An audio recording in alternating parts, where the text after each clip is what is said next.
Yeah, all right. So I arrived back. First off, thank you to everyone for coming. Like she said, social media, first off, since I just got home, my social media, my phone has barely stayed charged since the race. It's been great. From Akron, from Ohio, from home, from the entire U.S., it's amazing the support. But I just got home yesterday morning. I had a 28-hour travel day, so bear with me if I'm a little off with everything. I'm still recovering from traveling back, but just again, thank you for all the support, and it's great to be back home for sure, and be able to celebrate with everybody. Questions from the media? Please introduce yourself and your affiliation. Marla Ryder, Beacon Journal. Congratulations. Thank you. Just wondering, are you going to race again this year? I'm just wondering, where do you go from here? Yeah, so I have a race September 3rd in New York, the Fifth Avenue Road Mile, and then following that, I plan to travel to Europe to race. We're finalizing the race plans in Europe, so for sure September 3rd in New York, and then following that, still trying to finalize plans for after that. So maybe just one more? Possibly 2 in Europe, so possibly 3, but for sure 1 right now. And Clayton, it's Mike Popovich from Detroit, Canada. Congratulations to you. How long did it take for it all to sink in, what you accomplished that night in Rio? It still hasn't sank in, because I look at this on the table, the medal laying here, and think that, is that still mine to take home? Like, it's kind of one of those deals where for sure it still hasn't sank in. I'd say I mean, obviously it's starting to sink in a little bit, but it's a whole nother, it was starting to sink in Rio, and now coming home and be able to celebrate it makes it a whole different experience. It's been great to be able to take pictures with it and with people and share my experiences with people, but for sure it hasn't sank in yet, and I don't know how long it's going to take to sink in, but that night in Rio for sure was kind of surreal. So I finished the race, and you walk to the end of the track where they give you your flag to do your victory lap, and got the flag from the distance coaches and started taking pictures of the media, and I heard one of the coaches yell, "Hey, you can smile." And it wasn't because I was disappointed with bronze, by no means. It was because I just had no clue what was going on. And I guess I wasn't smiling for the pictures. And so I realized I wasn't, so I started smiling. But it was like one of those things where it for sure hadn't sank in. And there's videos of my face after the race, and I just kind of look at the scoreboard and see it kind of for sure that I'm in third. And I wasn't counting wrong in front of me or something, but it for sure hasn't sank in. Hey Clayton, Steve French from Akron IMG Sports Network. I'd like to ask a couple of things about the racing itself. Going back to trying to find your race on Friday morning, which I found on NBC Sports Network just in time. You got jostled a couple times and then had to wait because of time. What was that period like with that race and then all the other heats coming after that? Yeah, so the race was a little interesting. I drew the lane 1 draw, and the goal was try to get to the outside of the race, and I was able to do that. But some bad luck, I think, happened about 250, and a runner almost fell right in front of me, and it caused me to fall off balance. And I caught myself, and that took a lot out of me, trying to catch back up and keep pace. And then at about 450 meters, there was another incident where I kind of got knocked back to the back again. So in an 800 meters, when you're running at pretty much a sprint for 2 laps, the littlest thing to knock you off stride can cost a lot in the end, and I think that's kind of what cost me to not have my signature kick, I guess, at the end. As far as the weight, I did it in the media zone. Kind of took my time because I wanted to watch them on TV and not miss them, so I took my time getting through the media zone and watching them on TV, and it was for sure nerve-wracking, but every race kind of was a little weight off your shoulders. But USATF was on top of things as far as potentially protesting if I hadn't gotten in. Due to the shoving and due to being tripped and impeded. There is rules that if you are impeded by another runner to advance you to another round, and USATF and USOC was looking into that, but we were again waiting to see if I got in on time, and if I got in on time that it didn't make sense to protest or disqualify anyone or just try to get me in because I had made it in anyway. So yeah, for sure it was nerve-wracking because you never know how protests fall or appeals fall. As Coach Mitchell and Coach Beatty can tell, it's right. Protest final either way. So I wanted to make sure I got in on time, and I was able to. Very good. One more, and I missed the beginning of this. You were in lane 1 in the final, right? Is that right? Yeah, correct. Lane 1. So, yeah. Again, did you have an idea what you wanted to do against that many great runners? Did you Mm-hmm. because you had already started in lane 1 once before, or what was your thought going into that? Yeah, so the final is a similar thought process of try to give myself a little wiggle room, but we wanted to stay more towards the inside this time. We knew that the race wasn't going to be as slow as what the prelim was. We went out probably close to 3 seconds faster for the first 200 than what we did in the prelim, which is extremely fast for 200. So the race was going to be strung out a little more. There's going to be a little more room. And also at that level, when you're trying to run 143, 142, again, the littlest bump costs you a lot more than when you're running 146. So everyone in that race knows that a bump costs you and that there's a lot less bumping when you get to that level. And the guys don't want to mess up their race and they don't want to mess up your race. They want to make it as fair and as smooth as possible. So we weren't worried about pushing and shoving in the final, but again, we wanted to keep our race plan. So.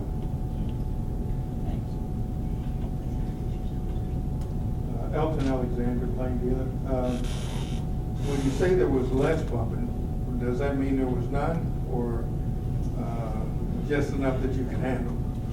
No, there was some bumping. I think about 400 meters, there was a little bit of jostling, and then again with 200, Boris, the other 800 meter, the other US, and I kind of got a little bump, but it was nowhere near what the prelim was as far as tripping and falling. It was more or less just like, hey, I'm here, like put your hand on it, kind of. But there was no bumping or shoving like the prelim. Never had that. Last one, can you take us through your last lap? Because you still had to make up some ground on a couple guys. Yeah, so I kind of saw the clock at 200 and saw it was fast and could feel it was fast race. And at that point, I ignored the clock after 200 meters, and so I had no clue. I had no clue during the race what we went through 400 meters in, and I didn't care at that point. I knew that I felt good. And when we got to the backstretch, I was expecting a move from the front, from one of the Kenyan runners or from Boris to someone make a move. And so I was ready to counter that and was able to counter that at 500 meters into the race. And then with 200, I was pretty far back and I just wanted to keep pushing. And then when I got to 100 meters, I was ready to kind of do the final kick. And when I saw there was only 3 runners in front of me, I knew I could get one of them, hopefully. Now how many I could get out of the 4, I wasn't sure, but about 40 meters to go when I passed the France runner, I kind of realized that at that point I was going to be a medalist and hoping no one would pass me. But it sounds simple to say, but the last 100 meters really is just about telling yourself to run fast. You're mentally drained when you're at that point and physically drained, so you have to keep things simplified in the 800. And for me, it's simplified as getting your feet down faster and run as fast as you can through the line. So just telling myself that and trying to run all the way through the line so no one would pass me. I'm just curious, if it would be me, I'd be wearing that bronze medal all the time. I'm wondering why it's laying. Because it's really heavy. It's not, yeah, it's pretty heavy. So like leaning over would be interesting, but it's just really heavy, and it's I don't like to really show off everything. I like kind of just having it there. It's just, I don't know. And Coach Mitchell, I just wondered, obviously I would assume it's going to help recruiting. Have you heard from any messages on your answering machine when you got back from Rio? Well, you're always going to get a little bit more interest in things like that, and that definitely can open the door. And Coach Lebede's a great middle distance coach, and I know he's got he gets some interest as well. But it can only help, and just like was said earlier, we're just trying to get people to discover what's happening in Akron track and field, and it's been going on for a while now. Hopefully this continues to solidify what people are thinking. Is that, hey, if you want to become a great runner, come to Akron. Any other media questions? Clayton, Hakeem Dervish, News Channel 5 in Cleveland. Just when you're sitting here and you have the medal in front of you, your coaches around you, and your friends, your family, what does all this mean to you when you come back here to Akron, when you go home to New Paris? What is it when you think about this whole experience? What does this mean for you? I mean, it's great. It's an individual event, but like track and field, there's an individual event, there's a team aspect. And I think that without my team, my sports staff, coaches, and family, girlfriend, friends from home, everybody, that the support I received just prior to the trials, as far as good lucks, and then making the team and my phone between the trials and the Olympics, the support was unreal. I think without that kind of motivational support, that helps getting up for practice every day and wanting to work hard, and it sets your goals a little higher because there's so much support around you, no matter if you achieve them or not. So to come home to that team I have, it's great, and I feel like I won the medal with the team, and the team won the medal with me. So it's great to be able to share that experiences. And I kind of say it like I come from a small area, small town, and to be able to share that kind of personal Olympic touch, because a lot of them always watch the Olympics and look up the Olympics, and now to share that Olympic feel and Olympic touch with someone you know, it's awesome. And bring back a medal and bring back a piece of Rio, it makes it even better. Are they having a parade in New Paris? So I'm still racing, and I still have to take classes, so I have to at some point go home. I'm not sure when that's going to be, but I get a text from mom or dad every about 2 hours to say, hey, someone else asked me when you're coming home. When are you coming home? Because they want me to come home as much as anybody. But yeah, as soon as I get home, I'm sure there's going to be some type of celebration. We won't keep you too long, but if we can look ahead, the 800, 1500 thing, because you're good in both. You've won NCAAs in both. How do you look at that going forward from here? Yeah, I mean, it's going to be a year-by-year, meet-by-meet thing. As of right now, I think I'm still a 1500-meter runner in the long run, but right now I'm bronze medalist in 800, and it's hard not to look at that as an 800-meter runner. So, but you asked me in 2 weeks, I'm running the mile at New York, and it looks like I'm going to run a 15 and an 8 possibly in Europe. So it's really going to be honestly day by day. For me, training is similar. Between the two, it doesn't change a whole lot for me as far as training for a year.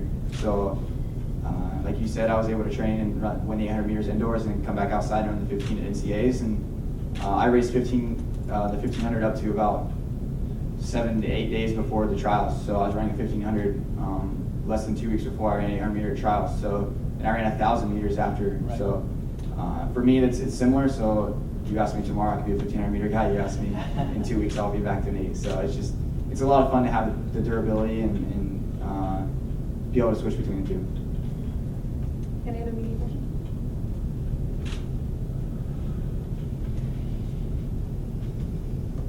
I'm Scott Nixon, GoZips.com. I was creeping on your Instagram, I'll be honest. And at one point, there's pictures where you only had a couple hundred likes, but then you got up to a couple thousand and your followers just start to grow. And obviously you have the bronze medal. Did you expect that kind of impact? Because you said your phone was blowing up constantly. Did you expect just the hype throughout America? So it kind of started after NCAA's indoor, the kind of surge of followers and surge of social media attention kind of surged, and then NCAA outdoors made it even more because it's a little more popular, and then racing at trials and signing with Nike really kind of put my phone over the edge where I had to turn off notifications because you just can't keep up. So I kind of expected it during the Olympics as far as Team USA posting my Twitter account, my Instagram account, and posting stuff with me, and expected kind of a following, but the following numbers have way exceeded any expectations I ever had, and they're still growing. I'm sure if I check my phone, I have probably a couple more Instagram followers. It seems to be a consistent flow, but it's great. I love sharing my experience with people and sharing my story, and the more people I guess that I can share it with, it just makes it even more special. Any other? One more than one. Last one. Ron Hammy for GoZips.com as well. On the broadcast, we saw you interacting with Rashida a little bit. Did he give you any advice going in or try and calm your nerves at all? So 800 meter runners are a little different than everybody else. I think we're some of the most laid back guys before a race.